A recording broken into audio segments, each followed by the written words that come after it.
오늘 이 본문의 내용은요, 다윗이나 사울이나 거의 똑같다는 생각을 해요.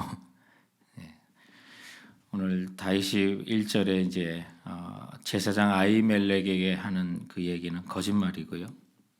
그래서 사울을 피해서 도망왔고 사울이 계속해서 집요하게 다윗을 죽이려고 한다는 소문이 백성들에게 이제 다 난 것 같아요. 그래서 다윗이 롭에 가서 제사장 아히멜렉에게 이르니 아히멜렉이 떨며, 그래서 이 두려움 가운데 내가 이 사람을 맞이해도 되는지 사울의 보복을 두려워하는 그런 상황 속에 다윗을 영접하게 되었고, 다윗이 어찌하여 혼자 왔느냐라고 물었을 때 2절에 다윗이 제사장 아히멜렉에게 이르되 왕이 내게 이를 명령하여 이르시기를 해서 내가 너를 보낸 것과 내게 명령한 아무것도 사람에게 알리지 말라 하시기로, 이런 이야기가 정말 거짓된 그런 말을 하고 있는 거예요.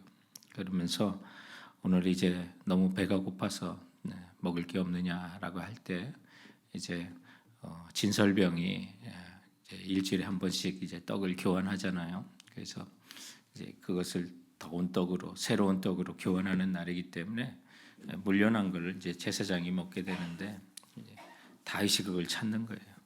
다윗에게 그것밖에 없다라고 하면서 주는데, 그래도 여자를 가까이 하지 않고 성결하니 내가 먹겠다고 하고 그것을 받아 먹는 그런 순간이 있는데, 오늘 이제 이렇게 두려움에 떨고 있는 그 다윗, 어제 본문을 이어서 사울의 그 집요한 목숨을 찾는 그 모습에서 도망쳐 나오게 되고, 월삭이라고도 하고 초하루의 제사라고 하는 그 제사에 이틀 동안 참석하지 못하는 가운데 이제 요나단으로부터 아버지가 다윗을 죽이려고 하는구나 의향을 알고, 또 심지어 베들레헴에 제사가 있어서 보냈다고 하는 그 요나단의 그 다윗을 보호하려고 하는 그 언약을 지켜나가는 그 장면들을 보면서 오히려 창을 또 요나단에게까지 던져서 자기 아들까지 죽이려고 하는 그 장면이 있었는데, 오늘 두려움 속에 도망쳐왔던 이 다윗의 그 모습을 보니까 다윗도 계속해서 정말 사울과 비슷한 모습들을 이렇게 보여주고, 또 그런 그 제사장에 있는 가운데 우리로 보면 뭐 CIA라고 봐야 되나요? 어떤 그 보안과 감찰을 하는 사람이 이게 정부마다 곳곳에 있잖아요. 그런데 다윗이 간 그곳에는 이제 도액이라고 하는 에돔 사람이 또 사울에게 충성을 약속하고, 또 여기 오늘 본문에 보면 사울의 목자장이 그 지역을 감찰하는 사람이었던 것 같아요. 그래서 7절에 보면 그날에 사울의 신하 한 사람이 여호와 앞에 머물러 있었는데 그는 도액이라 이름하는 에돔 사람이요 사울의 목자장이었더라. 다윗이 아히멜렉에게 이르되 여기 당신의 수중에 창이나 칼이 없나이까? 왕의 일이 급함으로 내가 내 칼과 무기를 가지지 못하였나이다 하니, 또 이것도 거짓말이죠.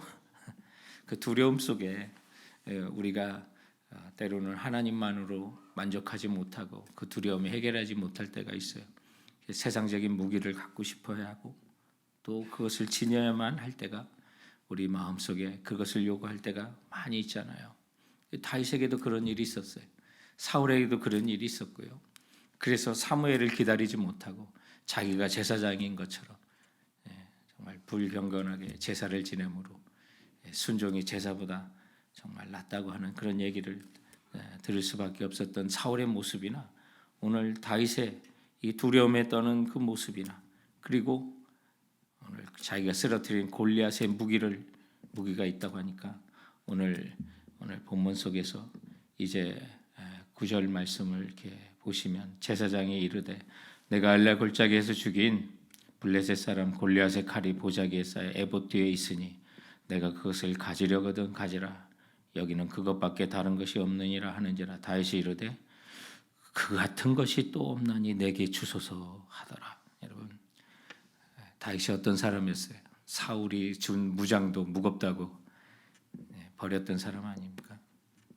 하나님만을 의지하고 갈 때는 물매와 돌 5개만 가지고도, 맷돌 5개만 가지고도 하나님을 모욕하는 저 녀석을 하면서 담대히 나갔던 그 다윗이요, 골리앗의 그 큰 칼과 오늘 이 말씀에 보니까 그 칼을 갖고도 이와 같이 좋은 것이 없다고 하는 내게 주소서 하고 무장을 버렸던 하나님이 계시면 그 어떤 무장도 필요 없었던 다윗이 골리앗의 그 칼을 이와 같이 좋은 것이 없다고 간직하는 그 다윗의 그 모습, 여러분 정말 사울이나 다윗이나 별별 차이가 없는 것처럼 그렇게 느껴져요.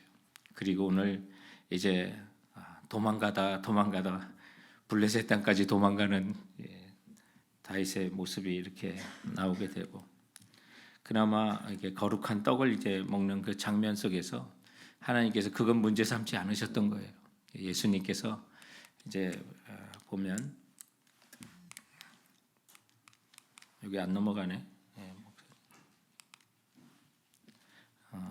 그 다윗이 그런 가운데 이게 진설병을 먹는 그 장면 속에서 마태복음 12장 그 4절 말씀에 안식일에 제자들이 이삭을 먹는 그것 때문에 바리새인들이 문제 삼을 때 오늘 마태복음 12장 24절에 12장 4절 말씀을 통해서 오늘 다윗의 이 사건을 말씀하셨어요. 그래서 다윗이 하나님의 전에 들어가서 제사장 외에는 자기나 그 함께한 자들이 먹어서는 안 되는 진선병을 먹지 아니하였느냐라고 예수님께서 이 말씀을 하시면서 배고픈 자에게 율법의 정신이 사랑이에요.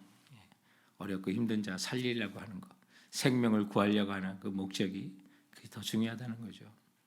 근데 안식일의 규정과 율법의 규정에 얽매여서 바리새인들이 예수님의 제자의 행동을 비난할 때 다윗의 이야기를 하셨어요.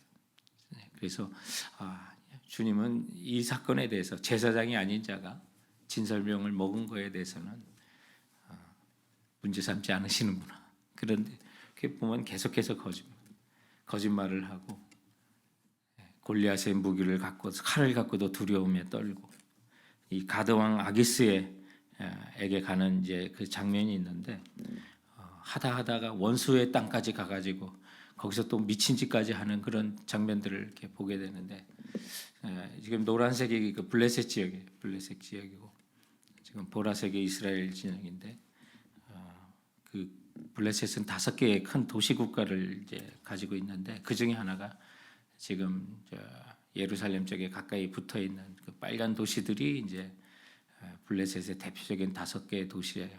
그 가드, 아스돗, 아스글론, 가사, 시글란. 여기가 이제 블레셋의 중요 도시가 저 도시마다 왕들이 있었어요. 근데 오늘은 이제 이 본문에 이 가드의 아기스라고 하는 그 왕의 앞에까지 간 거예요. 대부분에 알아보죠. 저 사람이 다윗이다. 블레셋을 죽인 자가 바로 저 다윗이고 또 백성들이 사울이 죽인 자는 철천이요 다윗은 만만이로다 한 사람인데 그것을 알아보는데 목숨을 부지하기 위해서 다윗이 어때요? 침을 질질 흘리고 미친 척을 해요. 그래서 그 생명을 보존하는 그런 장면들이 오늘 본문 속에 있습니다. 그런데 참 이런 상황 속에서도 다윗에게는 사울과 다른 점이 뭘까? 계속해서 그의 영이 하나님을 향했다는 거예요. 자기의 잘못을 하나님 앞에 늘 뉘우칠 수 있었고 돌아설 수 있었고, 여러분 우리가 잘 아는 것처럼 밧세바의 그 동침 사건 후에 선지자 나단이 찾아왔을 때 얼마나 정말 권력이 있는 자로서 자기의 죄를 덮지 아니하고 회개했던 그런 귀한 모습들, 정말 사울이나 다윗이나 두려움에 떨었고 타락했던 그 모습들은 다윗도 그 못지않는 그런 연약한 모습을 가졌지만 그러나 그 순간마다 하나님을 향할 수 있었던 그런 모습들이 다윗을 하나님의 마음의 합한 자로 만드는 장면이 있어요. 오늘 그의 이런 행동들이 이제 결국 오늘 이 본문에 있는 말씀 가운데 제사장을 죽게 하는 아히멜렉을 죽게 하는 어떤 빌미를 제공한 것에 대한 마음의 가책을 또 양심의 가책을 갖게 돼요. 이 도액이라고 하는 정보원이 사울에게 모든 걸 일러서 이제 제사장들까지도 여러 명을 죽이게 되는 그런 장면들이 내일의 본문 속에서 우리가 보게 되는데, 시편 51편만 하더라도 다윗은 밧세바와 동침한 후에 선지자 나단이 왔을 때 시편 51편 3절에 보면 무릇 나는 내 죄가를 아오니 내 죄가 항상 내 앞에 있나이다. 내 죄를 안다고 고백할 수 있는 사람. 그리고 7절에 우슬초로 나를 정결하게 하소서. 내가 정하리이다. 나의 죄를 씻어주소서. 내가 눈보다 희리이다. 또 10절 말씀에 하나님이여 내 속에 정한 마음을 창조하시고 내 안에 정직한 영을 새롭게 하소서라고 할 수 있었던 그 다윗. 여러분, 정말 우리가 본받아야 할 모습들이 그겁니다. 누구나 실수할 수 있고 또 뜻하지 않게 거짓말할 수 있고 또 다른 사람에게 내 목숨을 부재하기 위해서 미친 척을 할 수 있었던 그 다윗. 그러나 하나님이여 내 속에 정한 마음을 창조하시고 내 안에 정직한 영을 새롭게 하여 달라고. 내 죄가를 내가 압니다. 우슬초로 나를 정결하게 하시고 나의 죄를 씻어 주소서. 주님 앞에 나가면 내 죄가 눈보다 희리라고 확신할 수 있었던 이 다윗, 바로 이것이죠. 성도 여러분, 오늘 우리는 도망자 다윗 두려움에 떨었고 하나님만 의지했을 때는 물매를 가지고 돌 5개를 가지고 다윗에게 담대히 나갔던 그가 오늘 골리앗의 그 엄청난 무게를 지닌 칼을 들고 이와 같이 좋은 것이 없다고 하면서 가드왕 아기스 앞에서 미친 척을 하고 침을 흘리는 이 추악한 다윗의 그 모습. 그러나 그가 결국 쓰임받고 하나님 마음에 합한 자가 된 것은 이런 상황 속에서 문득 정신을 들고 새로운 영을, 정직한 영을 주님 앞에 구하며 주님께 향하는 그 모습, 바로 그런 모습이 하나님께서 인정하셨다는 사실입니다. 때로는 우리 앞에 우리가 이해하지 못하는 그런 고난들이 많이 있죠. 그러나 그때일수록 바로 그 순간이 우리가 하나님을 향하는 순간이라는 사실을 기억해야만 합니다. 그러나 끊임없이 거짓말해도 자신의 안위가 보호받지 못하고 그 어떤 무기를 가지고 그 어떤 힘을 가지고도 두려움에 떨었던 이 다윗의 그 모습, 그리고 부직이 더 나가 미친 척까지 하면서 목숨을 부재해 나가는 그 다윗. 그러나 정말로 하나님을 향할 수 있고 또 뜻하지 않게 다가오는 두려움의 그 순간에도 우리가 주님만을 향할 수 있다면 우리의 삶은 다시 한번 주님의 회복하시는 은혜가 우리에게 찾아오게 되는 것을 확신하는 우리 모두가 되길 바랍니다. 사람으로서는 감당하기 어려운 극심한 시련과 고난을 이겨내서 승리했던 우리 선교사님이 계십니다. 그의 그 책 가운데 보이지 않는 증거라고 하는 책을 쓰신 달린 데이블러 로즈라고 하는 파푸아 뉴기니아의 1938년에 20살의 초반에 남편과 함께 선교사로 가셨던 참 아름다운 선교사님이세요. 근데 이분이 이제 책을 쓰셨는데 Evidence Not Seen, 보이지 않는 증거라고 하는 그런 책을 쓰셨어요. 이 로즈 선교사님이 선교하던 1942년에 우리가 알다시피 태평양 전쟁이 이제 한참 진행되는 그런 상황인데 일본 군인들로 인해서 미국 사람이라는 이유로 포로로 붙잡혔고 남편과 생이별을 해야 됐고요. 3년간 정글 지역에서 일본군의 포로로 말로 다 할 수 없는 어려움을 겪었어요. 인간이기를 포기하고 싶을 정도로 고통의 세월이었고 포로로 잡혀있는 동안 남편은 죽고 그야말로 고난의 행전의 나날들이었습니다. 근데 이 포로 기간 중에 기록했던 믿음의 고백이 다른 것이 아니라 하나님께서 우리에게 허락하신 육신의 안위를 모두 누렸습니다.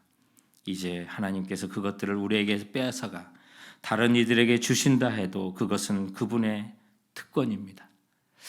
내가 그 어떤 좋은 삶을 누렸는데 이제 하나님께서 그것을 빼앗아 다른 이에게 준다 해도 그것은 그분만의 특권입니다 라고 로즈 선교사님은 그렇게 고백할 수 있었고요.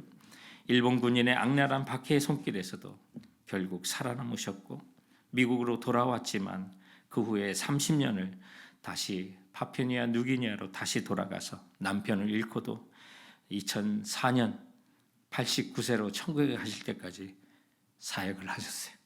그리고 이 책에 로즈 선교사님의 결론적인 그 고백이 담겨 있는데, 모든 일이 잘 될 때 성경 말씀을 믿습니다 고백하기란 어렵지 않습니다.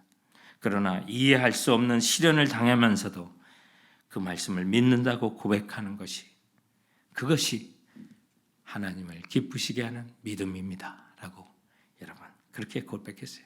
그게 보이지 않는 우리 증거가 우리 가운데 있다는 거예요. 이해할 수 없는 시련을 당하면서도 말씀을 믿는다고 고백하는 것이, 바로 그것이 하나님을 기쁘시게 하는 믿음입니다. 오늘 다윗은 이때는 이해할 수 없는 고난을 당하며 거짓말도 하고 그 어떤 무기를 갖고도 두려워하고 가드왕 아기스 앞에 미친 척을 하며 생명을 부지했던 그의 모습 속에서 오늘 로즈 선교사님의 이 고백을 우리 마음속에 좀 담았으면 좋겠습니다. 이 모든 일이 잘 될 때 하나님의 말씀을 믿는다고 고백하기는 어렵지 않습니다. 그러나 이해할 수 없는 시련을 당하면서도 말씀을 믿는다고 고백하는 것이 하나님을 기쁘시게 하는 믿음입니다. 선교사님은 이런 고백을 했습니다. 주님, 저는 성경에 기록된 모든 말씀을 믿습니다. 저는 믿음으로 행하고 보는 것으로 행하지 않겠습니다. 주님이 가까이 계시다는 것을 느끼지 못해도 좋습니다. 주님이 저를 떠나지 않는다고 성경은 기록했기 때문입니다. 여러분 그렇지 않습니까? 이런 순간, 다윗과 같은 순간, 정말 사울과 다윗의 모습이 비슷하게 느껴져도 그 순간에 우리에게 있는 그 고백은 바로 이런 고백이 되었으면 좋겠습니다. 주님이 가까이 계시다는 것이 느끼지 못해도 주님은 저를 떠나지 않는다고 약속하신 그 성경의 언약을 믿고 오늘 담대히 주님을 향하시는 우리 모두가 되기를 바라면서 오늘 주께서 주시는 이 말씀에 따라서 우리 함께 같이 기도하길 원합니다.